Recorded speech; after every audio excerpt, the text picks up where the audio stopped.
Too much energy for so little. Here again. Good evening, nurse. Good evening, Doctor. I don't think we've been introduced yet. My name is Pippa Hawkins. And I'm Dr. Jonathan Reed. Dr. Swansea has recently offered me a position in this hospital. Well, it's a... At the Pembroke Hospital. It's serious. The flu is wreaking havoc amongst the staff and patients. We are running out of everything. This dead flesh needs it. Nurse Hawkins, the Spanish flu won't last forever. Even the Black Plague didn't kill everyone. I wish I could believe you. But what if this epidemic was worse? What if in the end, nobody was spared? You must get a hold of yourself, nurse. Sorry, I'm exhausted. No one has any idea when this epidemic will be over. How long have you been a nurse? Well, long enough to see that the epidemic is winning. And no matter how qualified you are, don't tell me you'll change that.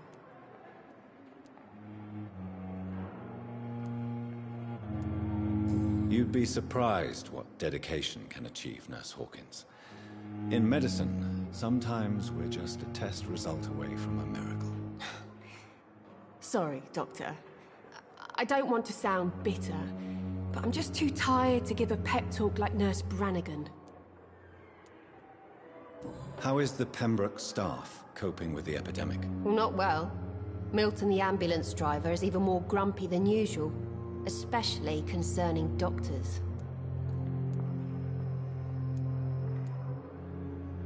Why is Milton grumpy on a daily basis? Is it just an act? Milton's not the kind of man who's bothered about a bad reputation, whether he deserved it or not.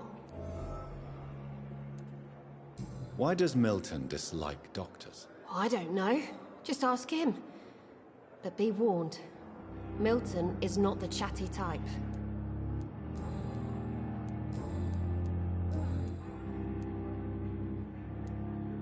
Pepper, are you sure you want to leave this hospital? To become a nurse was a little girl's dream.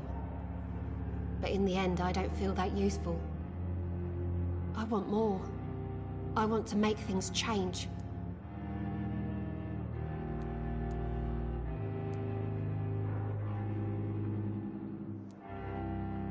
But you're doing something important here. For all the patients who need your help. We save lives, sure. Each time we send a cured patient home, it's a relief beyond words. But since the epidemic, I feel so powerless.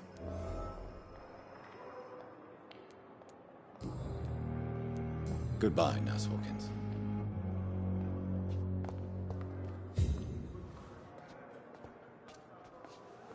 Good evening, Miss Howcroft. How are you tonight? I need blood, Doctor. Warm, rich, vibrant blood. Ace. No. I don't think you can help me. I'm Dr. Reed. I've recently taken the position of head surgeon here. War injuries, am I right? You guessed right, Doctor. German shell took my pretty little mug right off. But they still call me Thomas Elwood.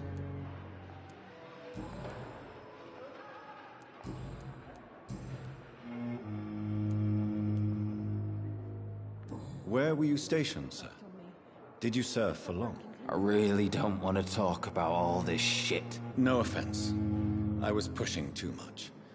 I served in France myself. I just wanted to know what happened to you. You were an officer, weren't you? Then I doubt we fought the same war, sir. No offense. How close are you to Miss Hawcroft? Are you aware that she thinks she is a vampire? To wait for her next nibble is the best reason to stay here. Every time she approaches my bed, she treats me like something tasty. A normal person. Aren't you afraid? She may hurt you if the game goes too far. She's quite harmless, I can assure you. Her head's broken inside is all. Her arm busted on the outside. But she's still beautiful. Living proof that there's hope for me.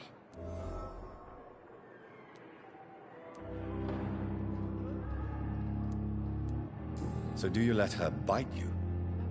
You know that's not sanitary. And why not? She's only supping a few drops of my blood. And the pain, it's real for once. She could decide to bite less willing patients. Then it's another good reason for me to stay here, Doctor. You do realize she's mentally disturbed. It's called the Cotard syndrome. She truly believes she's a vampire. In her madness, she never refers to my scars.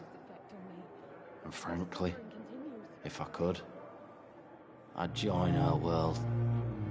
It seems much more fun than the real one.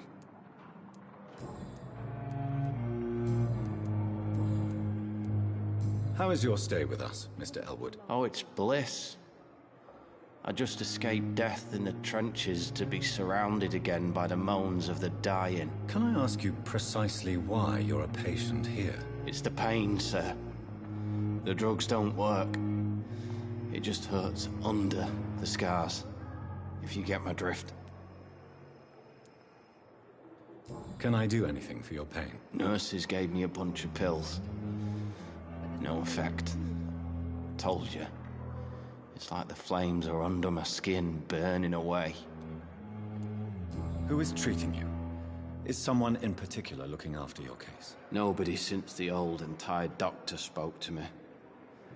Started to think I was forgotten about. Wouldn't blame you. You don't seem worried by that. My face hurts so much more when I smile or cry. I've learned it's easier not to speak. But be assured I'm smiling inside. Can I do anything for your pain? Nurses gave me a bunch of pills. Goodbye for now, Mr. Elwood. Day of disgust on every street corner. The daily routine.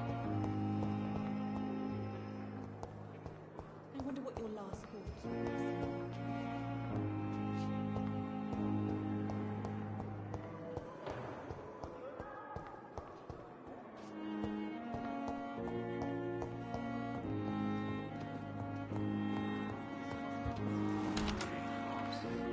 But in the...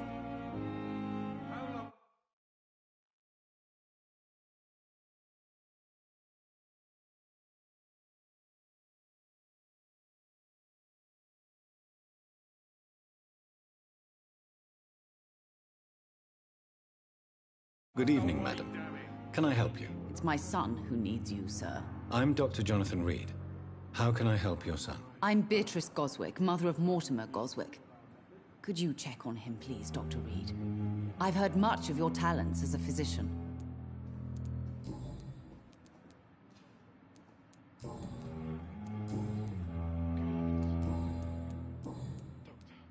What can you tell me about yourself, Mrs. Goswick? Not much to say.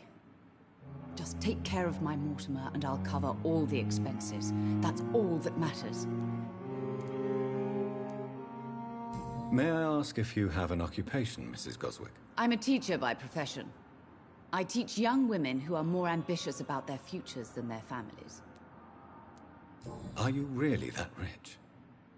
Most of the patients here are of a more humble origin, if I may say so. Yes, thanks to my husband.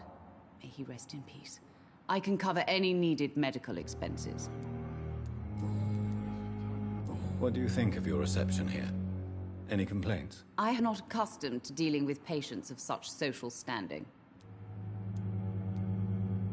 Tell me more about your arrival at the Pembroke Hospital. What gave you such a bad first impression? The ambulance driver was quite rude, for a start. And that nurse, Miss Hawkins, seems to have quite a dubious attitude. What do you mean? She managed to secure a bed for my son despite the epidemic. It was a relief, but it wasn't cheap.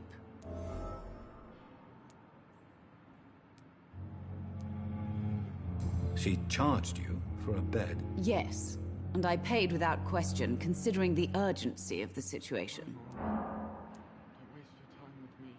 I share your concern, Mrs. Goswick. Be sure that I'll talk to the people involved. I don't expect compensation, Dr. Reed. But I'm aware such behavior would not be tolerated in other hospitals. Goodbye, Mrs. Goswick.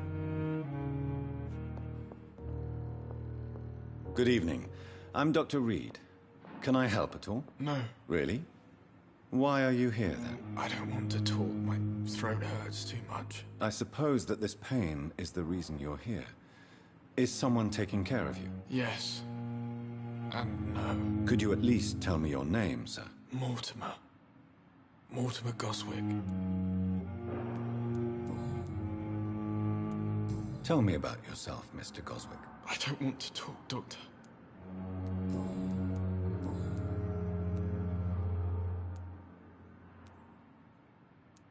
How painful is your throat, Mr. Goswick? So painful I'd rather not talk at all, Doctor.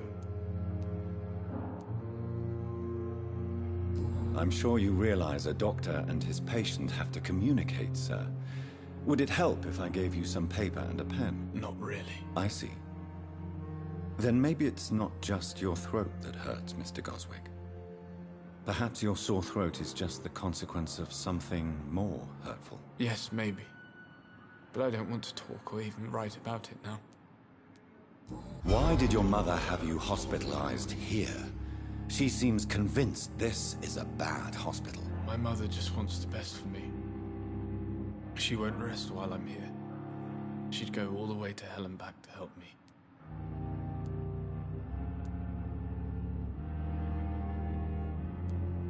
Pembroke Hospital may look unorthodox, but rest assured you're in good hands here. It's not me you have to convince, Dr. Reed. It's my mother. Is your mother bothering you?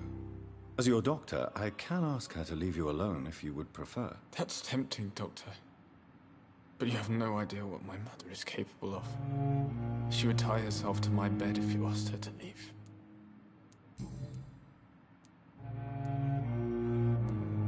How painful is your throat, Mr. Goswick? So painful I'd rather not talk at all, Doctor. I'll let you get some rest, then. Good evening, sir. Doctor. Good evening, Doctor. How is my son doing?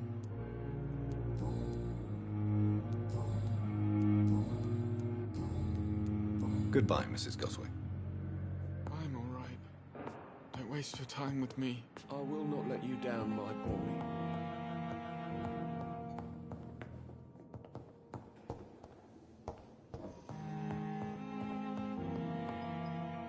Yes, Doctor? That's all for now, Nurse Crane. Thank you. Calm the children, Doctor. As for me, what a blundering idiot. I'm quite busy right now, Dr. Reed.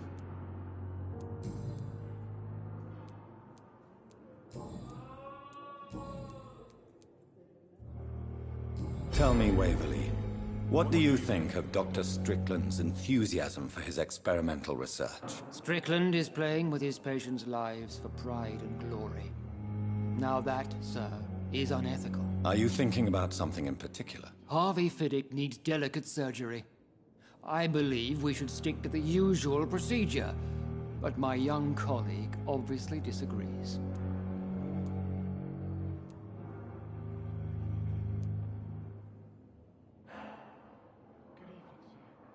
And are you not afraid that your rivalry with Strickland may be blinding you? Rivalry? I guess you could call it that. But I will never be childish enough to let my personal feelings affect my judgment. Why do you wish to lead this surgery? I strongly believe that Mr. Fiddick should not be butchered to test an unproven procedure.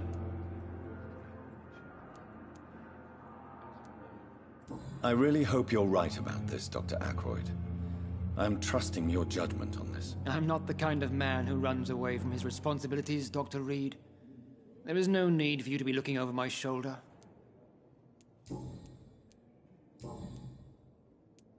Thank you for your time. We'll talk later. Reads me like a book. Good evening, sir.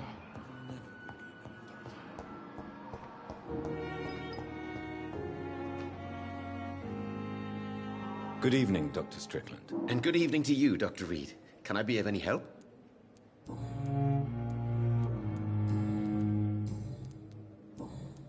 Goodbye, Dr. Strickland. Let you down, my boy.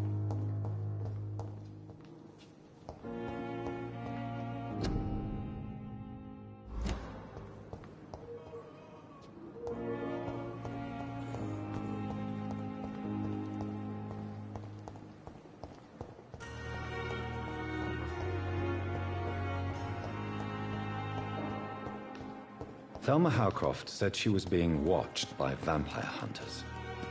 Where are they hiding? I should investigate. I'm sorry you ended up on my plane. It's locked, all right. I understand you must be very angry about this unfair situation. I managed to arrange to have you buried in the same mass grave as your wife. I hope that might help.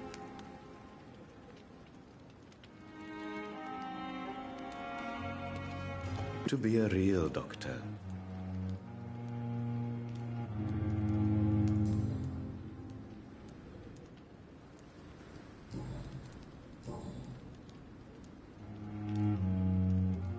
A pawnbroker? I expect you get all types of people here. Yes, sir. All kind of people. For I sell all kind of goods. Who comes here to trade with you? It's very unhygienic, even unsafe. Diseases can spread. For the customers, for the hospital. I'm very cautious, sir. I've been a doctor, remember? And all my clients are good people. In fact, I think I only know good people. What kind of goods? With the quarantine, it's not always easy to buy things. So I trade, I exchange. Some people sell, some others buy. I like to help.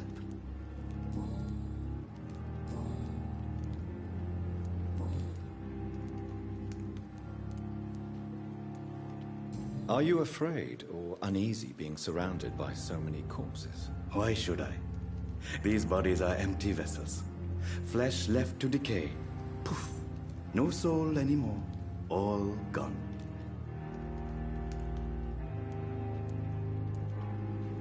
An interesting point of view. And quite an exotic one, too. Most people fear, or at least have a respect, for dead flesh. Sir, as a medic during the war, I learned to face my death and the death of others. It's the pain we have to tame, not death itself. How did you get this job? After I left the army, I worked as an undertaker down by the docks. A dangerous place with many an unpleasant business there. Milton Hooks helped me get a job here. Have we met before? I don't think so, sir. Why? When we first talked, you said you were glad to meet me since I was reported dead. Funny story, sir. Your sister came here a few nights ago. You were missing, and she was looking for your body. She must be very relieved now.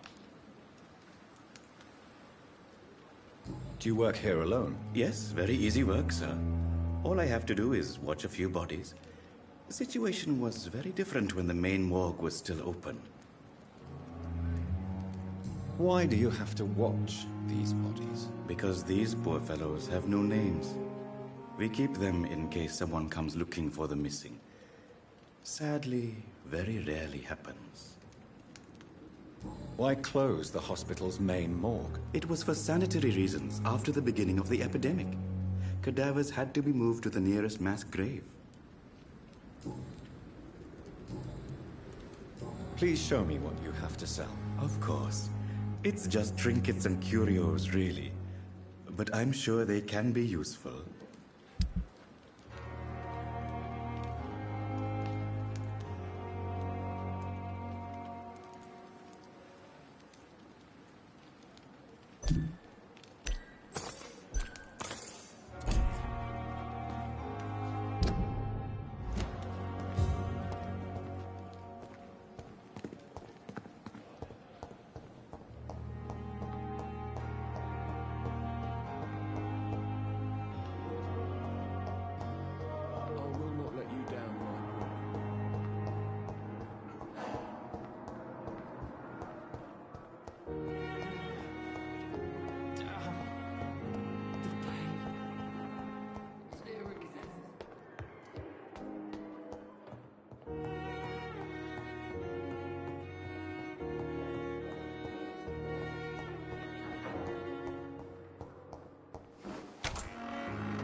It's locked.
Reads me like a book.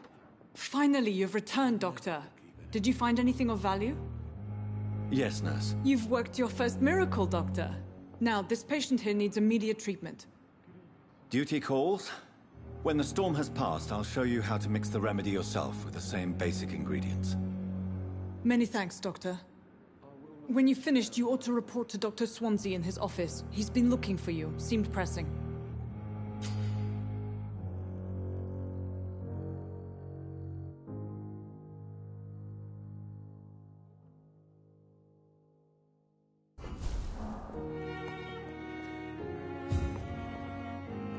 I'm alright. Don't waste your time with me.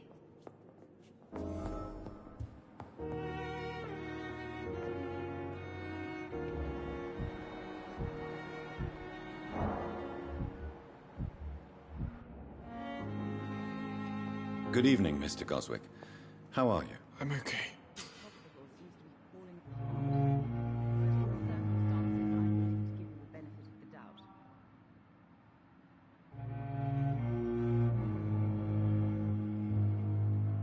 Do you need any help? I'm afraid I may, sir. I don't mean to be a burden.